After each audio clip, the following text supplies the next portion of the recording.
MGBS bus stand సమ్మెలో విషాదం. నర్సంపేటలో RTC driver ఆత్మహత్య యత్నం. బస్టాండ్ ప్రాంగణంలో పెట్రోల్ పోసుకొని నిప్పట్టించుకున్న కోల శంకర్ గౌడ్. 80% పైగా గాయాలు, ఐసీయూలో చికిత్స. ఖమ్మంలో పురుల మందు తాగిన మరో డ్రైవర్ అంటూ ఇక్కడ వార్త చూస్తున్నామండి. చాలా విషాదమైన ఘటన ఇది, బాధాకరమైన ఘటన. సో సమ్మెలో విషాదం. ఆత్మహత్య యత్నం చేసిన శంకర్ గౌడ్ ఆయన 80% కాలిపోయిండు. 80% కాలిపోయి ఆయన మరణించినట్టు కూడా వార్త వస్తూ ఉన్నది. సో ఇది వాస్తవానికి కూడా ఇది ఆత్మహత్య కాదు, ప్రభుత్వ హత్య, రేవంత్ రెడ్డి సర్కార్ హత్య అని చెప్పి మేము భావిస్తూ ఉన్నాము. సో ఇది అంటే ఒకసారి మీకు ఫోటోలు చూపిస్తా. ఆ శంకర్ గౌడ్ అనే వ్యక్తి, ఈయన RTC driver Shankar Goud. So ఆయన ఆర్టీసీ డ్రైవర్ శంకర్ గౌడ్ మృతి ఇది ఆత్మహత్య కాదు, ప్రభుత్వ హత్య. నర్సంపేట డిపో డ్రైవర్ శంకర్ గౌడ్ 40 రోజుల ముందే నోటీసు ఇచ్చినా స్పందించని ప్రభుత్వం, హామీలు ఇచ్చి మోసం చేసిన పాలకులు, ప్రభుత్వ నిర్లక్ష్యానికి బలైపోయాడు. 80% కాలిన గాయాలతో పోరాడి చివరికి ప్రాణాలు కోల్పోయిన బాధాకర ఘటన.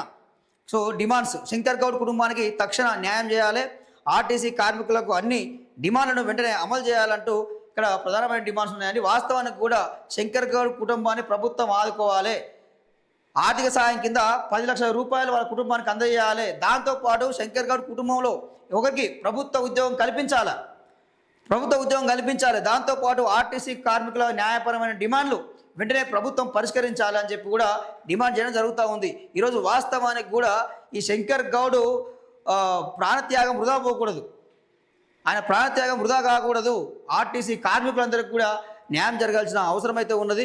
సో ఇక్కడ విజువల్ చూపిస్తా అండి. ఇక్కడ చూడండి, ఇక్కడ శంకర్ గౌడ్ ఆయన పెట్రోల్ పోసుకొని నిప్పట్టించుకొని చనిపోయిన వార్త కూడా మనం చూస్తూ ఉన్నాం. సో ఇక్కడ విజువల్స్ కనిపిస్తూ ఉన్నాయి. సో చాలా బాధాకరమైన విషయం ఇది చాలా దిగ్భ్రాంతికి గురి చేసింది. తెలంగాణ రాష్ట్రం మొత్తం కూడా ఉలిక్కిపడేంత విషయం ఈ దుర్ఘటన, చాలా బాధాకరమైన విషయం. సో ఏదేమైనప్పటికీ కూడా కొంత ఆర్టీసీ డ్రైవర్లు కానీ, ఆర్టీసీ కార్మికులు, కండక్టర్లు, మీరు ఎవరైనా సరే దయచేసి తొందరపాటు చర్యలు తీసుకోకండి, తొందరపడకండి, ఆత్మహత్యలు చేసుకోకండి. ఎందుకంటే మిమ్మల్ని నమ్మి మీ వెనుక మీ కుటుంబం ఉంటుంది. దయచేసి ఒకసారి ఆలోచించండి, క్షణిక ఆవేశాలకు పోకండి. అందరికీ రిక్వెస్ట్ చేయడం జరుగుతూ ఉంది. దయచేసి ఆవేశపడకండి. ప్రభుత్వంతో కొట్లాడి సాధించుకోవాల్సిన అవసరం ఉంది. మన తెలంగాణ గడ్డ అంటేనే కొట్లాట. మీ ఆర్టీసీ కార్మికులు తెలంగాణ ఉద్యమంలో గొప్ప పాత్ర పోషించారు. మీ పోరాటం వల్లనే తెలంగాణ వచ్చింది. సో ఈ రేవంత్ రెడ్డి ప్రభుత్వం ఎంత, ఆయనకు దిగిరాకపోతే ఏం చేస్తాడు? ఇక మీ పోరాటం కింద ఈ ప్రభుత్వం ఎంత, రేవంత్ రెడ్డి ఎంత? సో దయచేసి ధైర్యంగా ఉండండి. మీ పోరాటానికి అన్ని ప్రజా సంఘాలు, రాజకీయ పార్టీలు అందరూ మీకు మద్దతుగా ఉన్నారు.